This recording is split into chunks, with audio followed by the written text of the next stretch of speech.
amaranth flower is said to bloom forever. Literally translated, it means one that does not wither, also known as the never-fading flower. I once called you Amaranth. You smiled a while, then hid it behind your veil of aloofness as you stared off into the distance, pretending I wasn't there. All flowers die when they're cut, you murmured.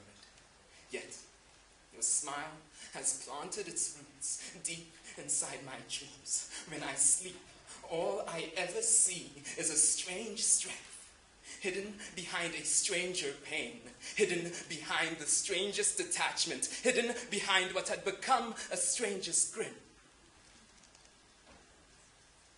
You're gone now, but I've done my research. The amaranth continues to bloom even when pruned from its roots. They call it the eternal flower, able to grant immortality. In darker legends, it is able to siphon the life of another to afford you one more lifetime. Though you search for immortality, you never believed in the amaranth. Even though I tried to show you it was in your palms every time you pushed down and let those seeds into your arms. But all you could ever see was a carrier of a relief to a grief too deep to fathom, and a pain present from birth that you still could not understand.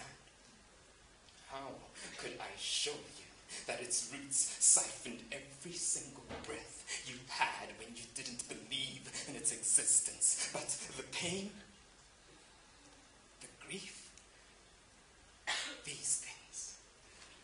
these things you knew to be true because you could feel them every day. To pass the time as you wilted away, I read you the portrait of Dorian Gray. Dorian was immortal. He could never age, but deep inside his chambers, locked and hidden away, was a portrait of himself. And that is what slowly decayed. You had a dream once, until life started taking it apart, piece by piece, by piece, by piece, by piece, by piece. It almost died until you found an amaranth seed in the shape of a needle, and you planted this deep inside yourself, and your dream grew back to life, and you lived in it. But you couldn't see. It was just a Dorian Gray imposter, and your body and spirit had become its portrait. You laughed at the flowers I left beside your hospital bed, snickered when I compared your scars to thorns, because as much as they hurt you, they hurt everybody else. Yes, I saw you cry when I left, because we both knew your final petal had dropped, and it had landed on "She loves you not." You could never love yourself. So I tried to love enough for both of us, but the amaranth, it sucks more. It sucks more than just life. You never reached the end of the portrait of Dorian Gray. So in case you're listening, Dorian returned to that room he hid so deeply and unveiled the portrait of himself.